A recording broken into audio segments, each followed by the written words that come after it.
Bonjour les amis et bienvenue dans cette nouvelle vidéo de la mini-série Partage spirituel que vous avez été nombreux à me demander de poursuivre. Alors aujourd'hui, je voudrais vous parler de deux choses, des dimensions et des énergies.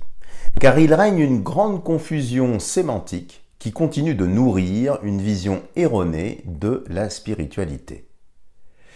Alors nous allons commencer par parler par ces fameuses dimensions, vous savez.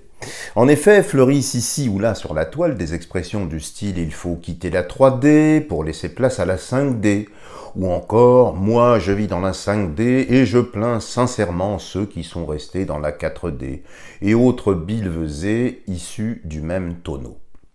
Ce jargon spécialisé, utilisé à chaque occasion possible, semble être devenu aujourd'hui le langage commun des êtres dits éveillés, et sert de sésame ou de signe de reconnaissance pour afficher d'ailleurs une certaine suffisance. Pire encore, marque une hiérarchie ou un degré d'avancement sur le chemin spirituel. Il est donc nécessaire de faire un point sur ces fameuses dimensions. Alors, que nous dit la tradition primordiale sur ces fameuses dimensions? Qu'en est-il au juste de ces fameuses dimensions?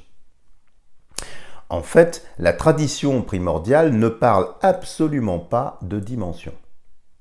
En revanche, elle nous parle des différents règnes.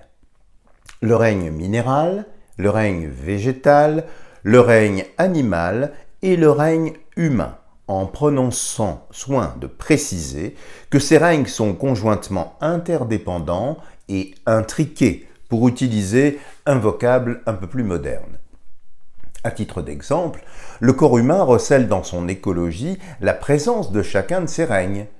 Les oligo-éléments dérivent du règne minéral, les fluides, le sang, dérivent du règne végétal, le cervelet et le coccyx, notamment, dérivent du règne animal. Petit détail qui ne manque pas de sel, le pancréas ressemble d'ailleurs beaucoup à la feuille d'un arbre. Et si vous cherchez, vous verrez qu'elle se comporte exactement de la même manière. Je pense donc que ces anciennes notions de règne ont été dévoyées, modernisées, pour finalement être remplacées par le vocable dimension, plus dans l'air du temps et sans doute plus vendeur. Mais ce premier glissement sémantique n'est hélas pas le seul. En effet, le terme dimension renvoie toujours à l'espace, à savoir la longueur, la largeur, la hauteur. Ainsi donc, nous vivons dans un plan à 3 dimensions. Mais nombreux sont ceux qui nous parlent aussi d'énergie, dont je vous parlerai plus avant tout ailleurs pour lever d'autres ambiguïtés. Alors il faut savoir, soit les dimensions renvoient à l'espace, soit elles renvoient à des strates vibratoires, ce qui n'est absolument pas la même chose, vous en conviendrez. Ainsi donc le vocable dimension, qui au départ concernait l'espace, s'est vu accoler une notion floue qualifiée d'énergétique. Et le tour est joué. Mélangez bien le tout, laissez mijoter à feu doux et vous obtiendrez plusieurs dimensions sans que l'on sache vraiment où commence la première et où se termine la troisième. Pire encore, sans plus savoir de quoi on parle vraiment. Ce flou artistique ouvrant alors un boulevard à tous les allumés du bocal qui, du haut de la 5D, auront vite fait de vous embrouiller l'esprit et vous faire gober un tissu d'ânerie. D'ailleurs, pour légitimer leur forfaiture, les plus agiles, les plus intelligents n'hésitent pas à rajouter « Oui mais Pascal, tu sais, la 4e dimension, c'est le temps et ça explique tout. » Vraiment ? J'aimerais rappeler ici qu'en physique moderne et quantique d'ailleurs, la notion de temps est toujours intrinsèquement liée à la notion d'espace. C'est le fameux espace-temps, analysé et théorisé par pléthore de physiciens.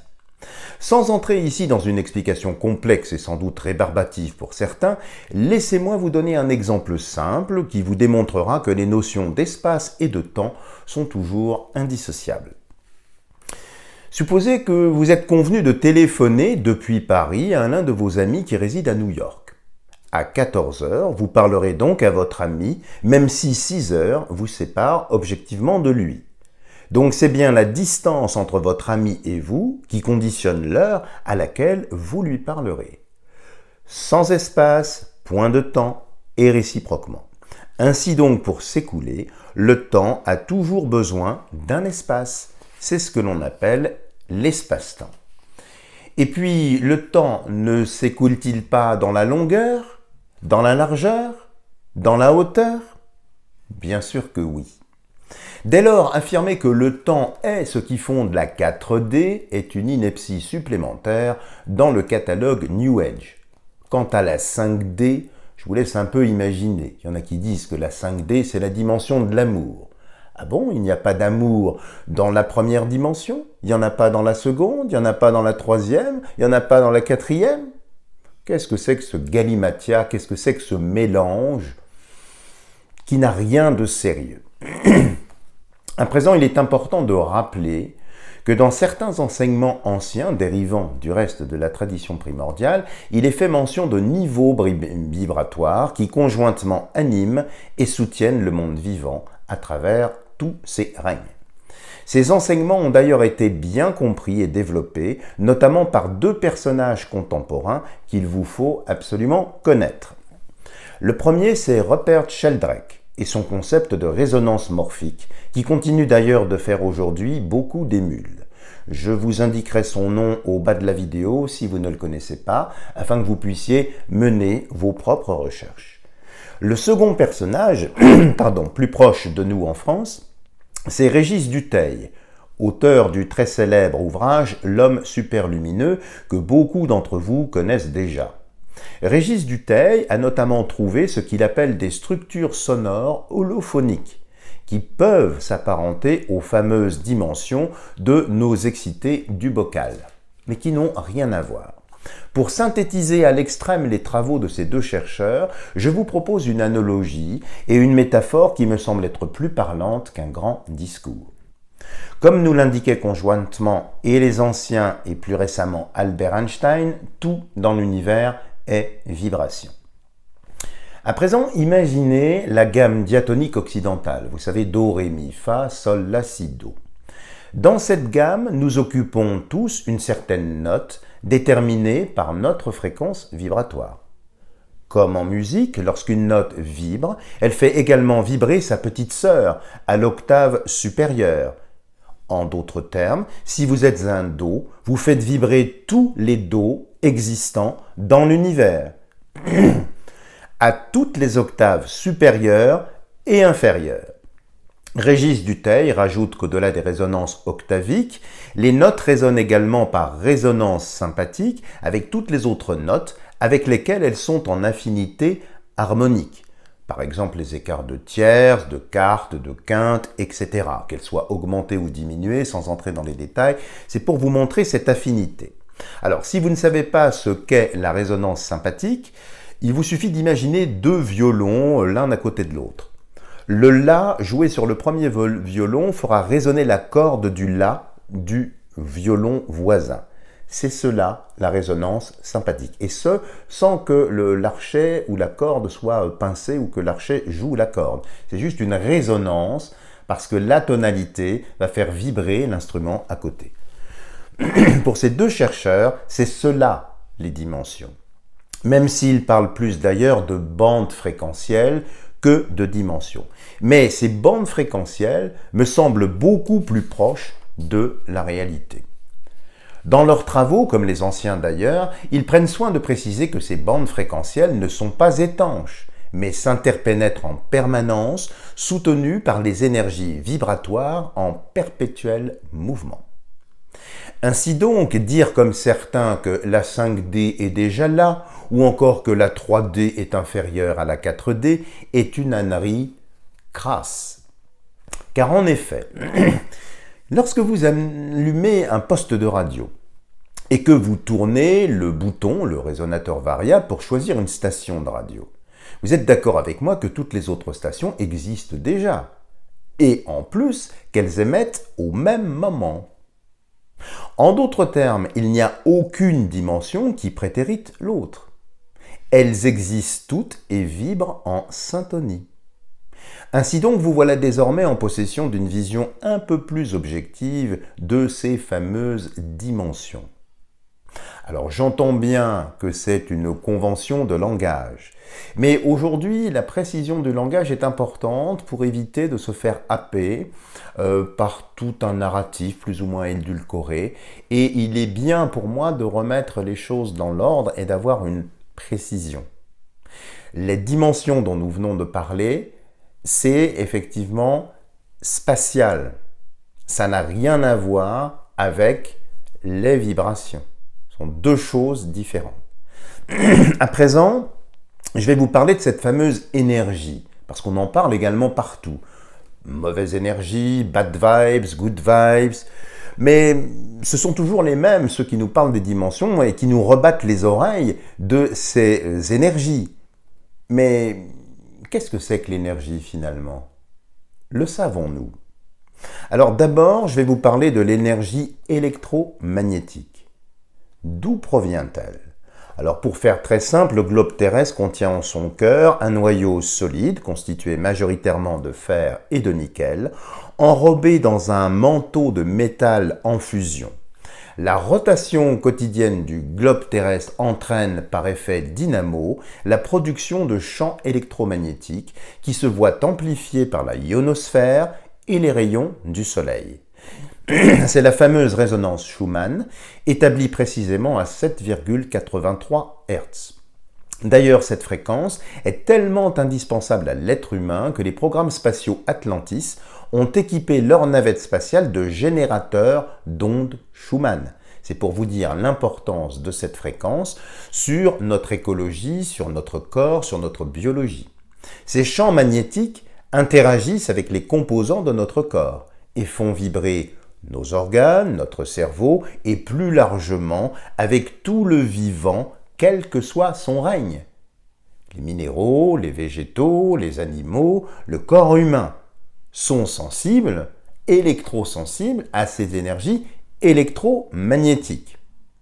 Il en résulte une multitude d'interactions électromagnétiques que l'on appelle des biochamps, ainsi que différents maillages telluriques connus sous le nom éponyme des fameux réseaux Hartmann et Curie, dont l'importance n'est plus à démontrer aujourd'hui. Alors je ne vous parle ici que des réseaux Hartmann et Curie.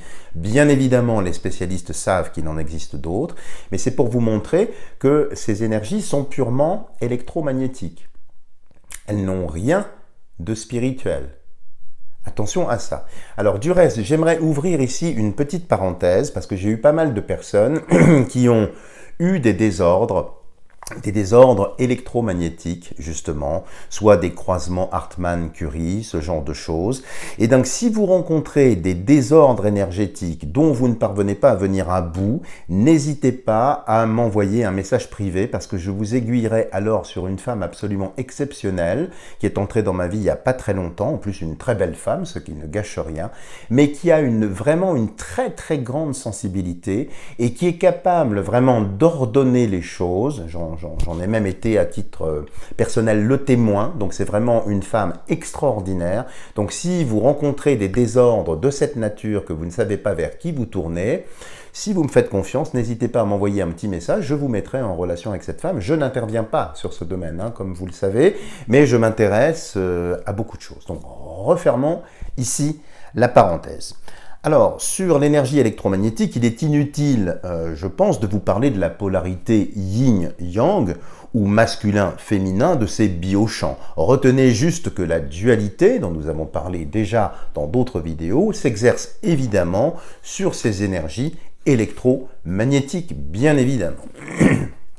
Alors, pour finir, et oui, j'ai pris des notes pour ne pas que mon esprit divague et s'en aille, pour vous donner quand même quelque chose d'assez concis et précis. Pour finir, il me reste à vous parler brièvement de l'énergie spirituelle. Ah, la fameuse énergie spirituelle, qui est connue depuis la plus haute antiquité et bien avant ça, à travers toutes les cultures. Je veux parler ici du prana chez les hindous, du chi ou ki chez les Chinois, ou encore du spiritus mundi dans la culture occidentale, dont parle d'ailleurs abondamment la tradition primordiale. Alors il faut savoir que cette énergie spirituelle n'a rien à voir, comme je vous l'ai dit, avec les énergies électromagnétiques et qu'elle dérive avant toute chose d'une vision animiste du monde qui considère que tout ce qui est créé possède un esprit intrinsèque qui lui est propre, animé par un esprit qui lui est extérieur.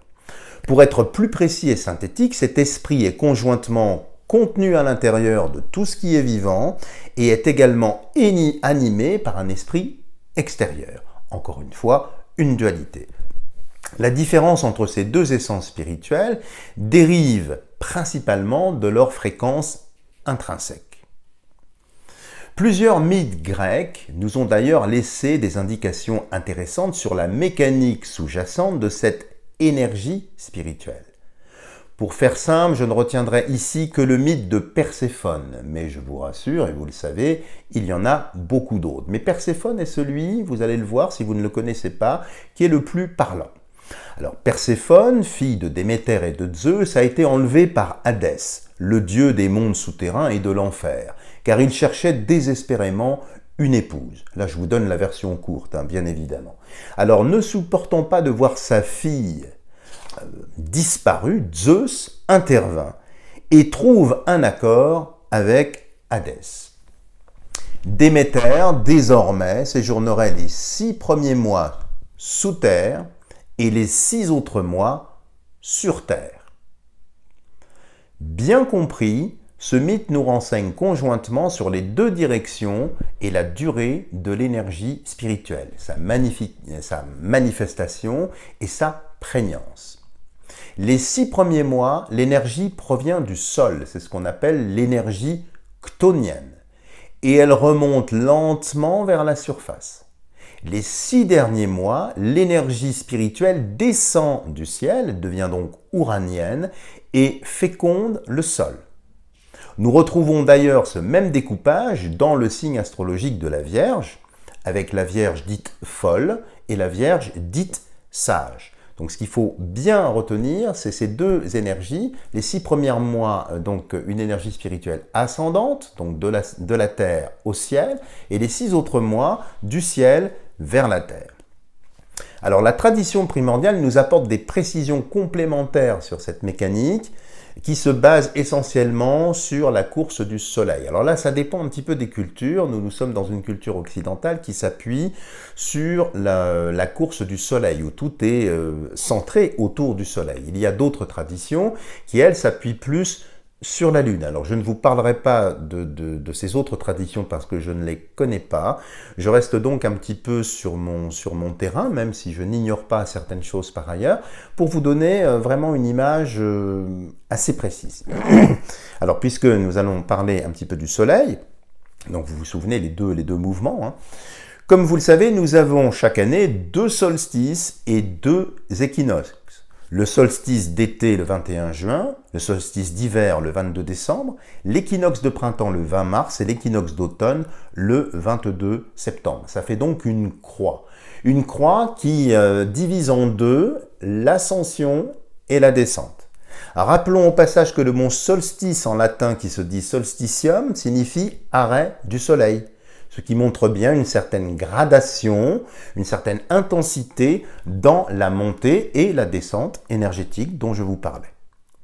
De plus, il y a l'épiphanie qui signifie manifestation, quand on regarde un petit peu les fêtes chrétiennes. Elle est suivie de la chandeleur, qui veut dire la petite chandelle, donc manifestation, petite chandelle, on voit, voyez, l'intensité qui gravite comme ça, qui commence à monter, et ainsi de suite, bien sûr, il y a d'autres fêtes, jusqu'à la fête de la Saint-Jean d'été, les feux de la Saint-Jean.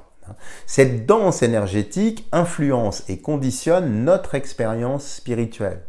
Et il existe des périodes plus propices que d'autres pour réaliser certaines choses, certains travaux d'intérieur.